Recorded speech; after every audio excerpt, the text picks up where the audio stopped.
दोस्तों, स्वर कोकिला लता मंगेशकर का निधन देश के लिए बड़ी क्षति है। लता मंगेशकर के निधन से जितना बड़ा सदमा देशवासियों को लगा है, जितना बड़ा सदमा उनके परिवार को लगा है, उससे ज्यादा कहीं बड़ा सदमा लता मंगेशकर के जाने से एक शख्स को लगा है और उसने खाना पीना तक छोड़ दिया है। उसने 3 दिन से एक निवाला भी नहीं निकला है। और तो और वो शख्स एक ही रट लगा रहा है कि मुझे लता दीदी के साथ ही जाना था। तो कौन है वो शख्स जिसे लता मंगेशकर के निधन से लगा है सबसे बड़ा झटका? आपको बताते हैं सब। आप भी वीडियो को लाइक और शेयर करें और लता मंगेशकर को अपने शब्दों में श्रद्धांजलि जरूर दें। चैनल के साथ जुड़कर हमारी आवाज बने। तो वो शख्स है महेश राठौड़, जिन्होंने अपनी जिंदगी के 27 साल लता मंगेशकर की सेवा में लगा दिए। महेश राठौड़ को जैसे ही खबर मिली कि उनकी लता दीदी अब इस दुनिया में नहीं रही, तो उन्हें संभाल पाना बेहद मुश्किल हो गया। महेश राठौड़ का रो रो कर बुरा हाल है और वो लगातार लता मंगेशकर को ही याद कर रहे हैं। लता मंगेशकर के निधन के अगले ही दिन एक मैगजीन ने महेश राठौड़ से कांटेक्ट किया और उनसे सारा हालचाल जाना, जिसमें महेश राठौड़ का कहना है कि वो पूरी तरह टूट चुके हैं। ऐसा लग रहा है कि वो इस दुनिया में अकेले पड़ गए हैं। आपको बता दें, महेश राठौड़ अमरोली के मोरंगी गांव के रहने वाले थे। लता मंगेशकर महेश राठौड़ को अपना भाई मानती थीं और साल 2001 से उन्हें राखी भी बांधती आ रही थीं। महेश अब ये सोचकर रोए जा रहे हैं कि अब उनकी लता दीदी कभी वापस नहीं आएंगी, उनकी सुरीली आवाज कभी सुनने को नहीं मिलेगी और उनकी कलाई हमेशा के लिए सूनी रह जाएगी। अब उन्हें कभी भी अपनी लता दीदी को देखने का मौका नहीं मिलेगा। और ये बात सोच सोचकर महेश राठौड़ इस इंटरव्यू में कई बार रो पड़े। यहाँ आपको बता दें दोस्तों, महेश राठौड़ साल 1995 में अपना घर छोड़कर मुंबई आ गए थे। यहाँ वो अपने काम के लिए तलाश करने में लगे। एक दिन जब वो एक मंदिर के पास बैठे थे तो एक आदमी ने उनसे आकर कहा कि लता मंगेशकर के घर में एक वैकेंसी है। ये सुनकर महेश राठौड़ को लगा कि शायद उनके ग्रामीण परिवेश की वजह से वो उनका मजाक उड़ा रहे हैं। खैर, महेश राठौड़ जैसे तैसे लता मंगेशकर के घर तक पहुंचे और फिर हमेशा के लिए यहीं के होकर रह गए। धीरे धीरे महेश राठौड़ ने लता मंगेशकर के दिल में अपनी जगह बना ली। उन्होंने उनकी देखरेख की पूरी जिम्मेदारी अपने ऊपर ले ली। महेश राठौड़ लता मंगेशकर के सिर्फ केयर टेकर ही नहीं थे, बल्कि वो उनके फाइनेंस का काम भी देखते थे।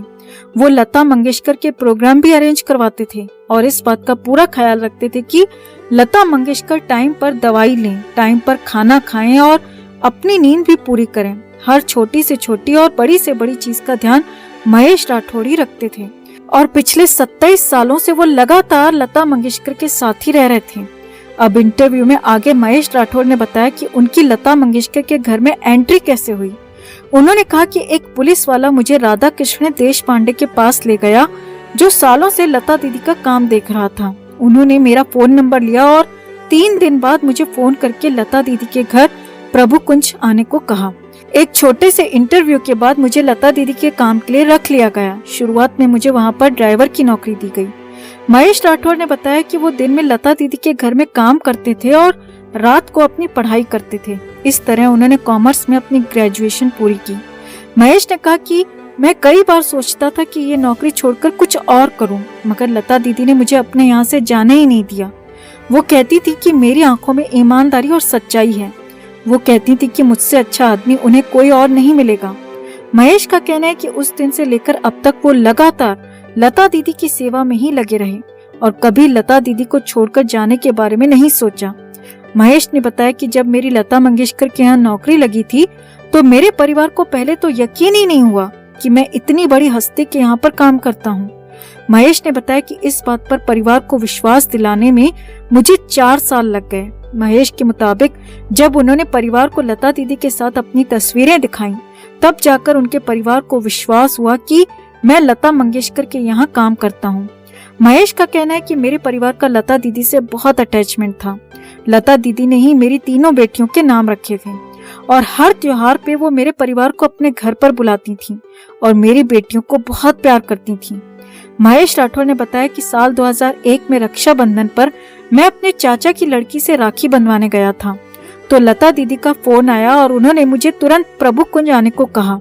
तो मैं देर शाम तक पहुंच पाया और वहां जाकर देखा कि लता दीदी पूरे दिन भूखे पेट मेरा इंतजार कर रही थी और उनके पास राखी से सजी थाली रखी थी। दीदी ने उस दिन मुझसे कहा कि मुझे तेरे हाथ पर राखी बांधनी है और जब तक जीऊंगी तेरी कलाई पर मैं हमेशा राखी बांधूंगी। अब महेश उन बातों को याद कर खूब रोते नजर आए और बोले कि अब मेरी कलाई हमेशा के लिए सूनी रह गई। वहीं सामने आया कि महेश राठौर ने 4 तारीख की सुबह से लेकर कुछ भी नहीं खाया। 5 और 6 तारीख को भी महेश ने एक निवाला भी नहीं निकला और बस लगातार रोए जा रहे हैं। महेश के करीबियों की माने तो वो कई बार बेहोश हो चुके हैं और लता दीदी को याद करते हुए बार बार एक ही बात कह रहे हैं कि उन्हें भी लता दीदी के साथ ही जाना था। वो उनके बिना जीने की कल्पना भी नहीं कर सकते। सामने आया है कि लता मंगेशकर को अंतिम विदाई देने के वक्त भी महेश राठौर बेहोश होकर जमीन पर गिर पड़े थे और बड़ी मुश्किल से उन्होंने खुद को संभाला और इसके बाद ही वो लता मंगेशकर को अंतिम विदाई दे पाए। वाकई में लता मंगेशकर के जाने से देश को बड़ा नुकसान हुआ है। उनके करीबियों और उनके जानने वाले उनके जाने से सदमे में हैं, जिनमें महेश राठौर जैसे लोग भी शामिल हैं, जो कि लता मंगेशकर के केयर टेकर, मैनेजर और राखी वाले भाई भी थे। खैर, लता दीदी चली गई हैं और ये सच्चाई है जो हम सबको स्वीकार करनी पड़ेगी, मगर उनकी सुरीली और मधुर आवाज हमेशा गूंजती रहेगी और लता दीदी अपनी आवाज के जरिए हमेशा हम सबके दिलों में राज करती रहेंगी। लता मंगेशकर के जाने के बाद उनका एक आखिरी वीडियो सामने आया है। ये वीडियो उस वक्त का है जब वो अपने घर पर थीं, लेकिन इस वीडियो को देखकर आपको दुख कम और खुशी ज्यादा होगी, क्योंकि इस वीडियो में लता दीदी को डांट लगाई जा रही है।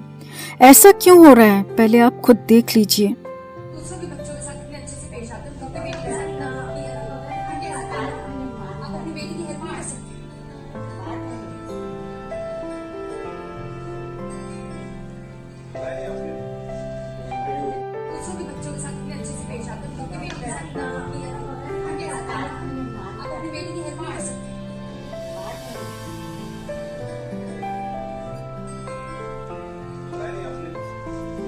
दरअसल ये दोनों लड़कियां लता दीदी की रिश्तेदार हैं, जो उनका ख्याल रखती थीं।